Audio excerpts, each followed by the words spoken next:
ನಮಸ್ಕಾರ ವೀಕ್ಷಕರೇ, ನಿಮಗೆ ಮತ್ತೊಮ್ಮೆ ಪುಷ್ಪಾ ಕಿಚನ್ಗೆ ಸ್ವಾಗತ. ನಾನು ಮಾಡ್ತಾ ಇರೋದು ಹೆಸರು ಕಾಳಿನ ದೋಸೆ. ಹೆಸರು ಕಾಳು ನಾನು ಈ ಲೋಟದಿಂದ 2 ಲೋಟ ಹಾಕ್ಕೊಂಡಿದ್ದೀನಿ. ನಿಮ್ಮ ಮನೇಲಿ ಎಷ್ಟು ಜನ ಇದ್ದಾರೆ ಅದರದ್ದು ನೋಡಿಬಿಟ್ಟು ನೀವು ಆ ಕ್ವಾಂಟಿಟಿ ಮಿಕ್ಸ್ ಮಾಡ್ಕೋಬೋದು. ಈ ಲೋಟದಿಂದ 2 ಲೋಟ ಹೆಸರುಬೇಳೆ, ಆಮೇಲೆ ಅಕ್ಕಿ ಕೆಲವೊಬ್ಬರು ಅಕ್ಕಿ ಹಿಟ್ಟು ಹಾಕ್ಕೋತಾರೆ. ನಾನು ಅಕ್ಕಿ ಹಾಕ್ಕೊಂಡಿದ್ದೀನಿ. ಅಕ್ಕಿ ಹಾಕ್ಕೊಂಡ್ರೆ ಅಟ್ಲೀಸ್ಟು ಎಲ್ಲನೂ ಒಂದೇ ಸಲ ಹೊಂದ್ಕೊಂಡು ಬಿಡುತ್ತೆ. ಮತ್ತು ಮಿಕ್ಸಿಯಲ್ಲೇ ಇದನ್ನು ಮಿಕ್ಸ್ ಮಾಡ್ಕೊಳ್ಳೋದು ಆಗಲ್ಲ. 2 ಸ್ಪೂನು, 1 ಲೋಟಕ್ಕೆ 2 ಸ್ಪೂನ್ ಅಂದರೆ ಒಂದು ಅರ್ಧ ಲೋಟ ಅಕ್ಕಿ ಹಾಕ್ಕೊಂಡೇನಿ. ಎರಡು ಇದಕ್ಕೆ ಇದನ್ನು ನೆನೆಸ್ಬಿಟ್ಟು ಇಟ್ಕೋಬೇಕು. ಮಿಕ್ಸಿ ಮಾಡಿ ಬೇಕಾದರೆ ನೀವು ಫ್ರಿಜ್ಜಲ್ಲೇ ಹಾಗೆ ಇಟ್ಟು ಮಾರನೇ ದಿವಸ 1 ಲೋಟ ಈ ಏನು ಅಳತೆ ತೊಗೊಂಡಿರ್ತೀರಲ್ಲ ಆ ಲೋಟದಿಂದ 1 ಲೋಟ ಚಿರೋಟಿ ರವೆ ಹಾಕ್ಕೋಬೇಕು.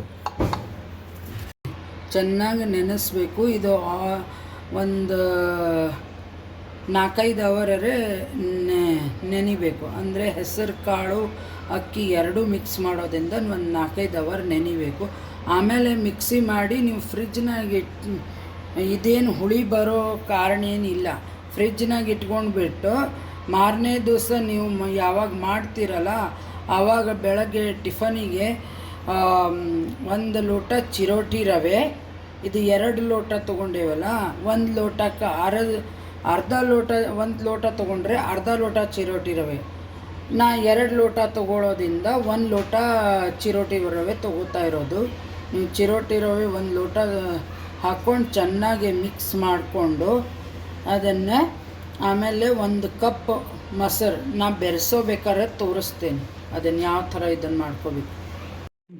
ಇದು ನಿನ್ನೆ ಏನು ನಾನು ಹೆಸರು ಕಾಳು ಮತ್ತು ಅಕ್ಕಿ ನೆನೆ ಹಾಕಿದ್ದೆಲ್ಲ ಅದನ್ನು ರುಬ್ಬಿಟ್ಕೊಂಡಿದ್ದೆ. ರಾತ್ರಿಯೇ ರುಬ್ಬಿಟ್ಟು ಫ್ರಿಜ್ನಾಗ ಇಟ್ಟಿದ್ದೆ. ಇದು ಇವಾಗ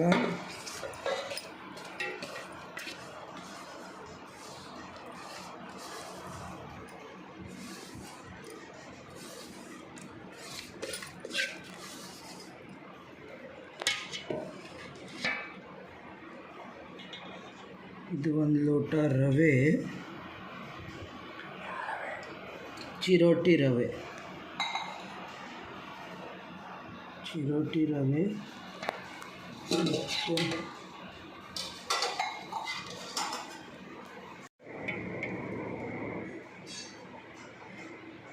ರುಚಿಗೆ ತಕ್ಕಷ್ಟು ಉಪ್ಪು.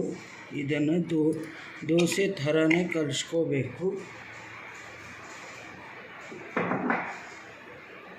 ಮಿಕ್ಸ್ ಮಾಡ್ಕೊಂಡ್ಬಿಡ್ಬೇಕು. ರವೆ, ಸೂಪು, ಸೋಡಾ ಪುಡಿ, ಮೊಸರು ಎಲ್ಲ ಚೆನ್ನಾಗಿ ಈ ಥರ ಮಿಕ್ಸ್ ಮಾಡ್ಕೋಬೇಕು.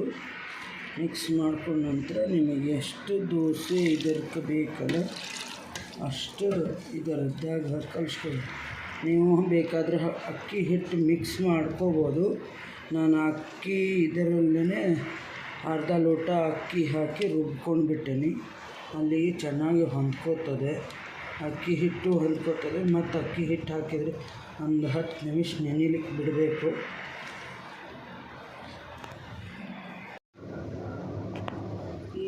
ಈ ಥರ ದೋಸೆಗತ್ತೆ ಹಾಕ್ಕೋಬೇಕು. ಸ್ವಲ್ಪ ಸಣ್ಣ ಮಾಡಿಕೊಂಡ್ರೆ ಚೆನ್ನಾಗಿರುತ್ತೆ. ಈ ಥರ ಚೆನ್ನಾಗಿ ಬೇಯಬೇಕು. ಆಮೇಲೆ ಇದಕ್ಕೆ ನಾನು ಚಟ್ನಿ ತೋರಿಸಿಲ್ಲ. ನೀವು ಕಾಯಿ ಚಟ್ನಿ ಅಥವಾ ಈರುಳ್ಳಿ ಆ ಥರದ್ದು ಯಾವುದಾದ್ರೂ ಚಟ್ನಿ ಇದನ್ನು ಬಾಡಿಸ್ಕೊಂಡು ತಿನ್ಬೋದು. ಸಬ್ಸ್ಕ್ರೈಬ್ ಮಾಡಿ. Thank you.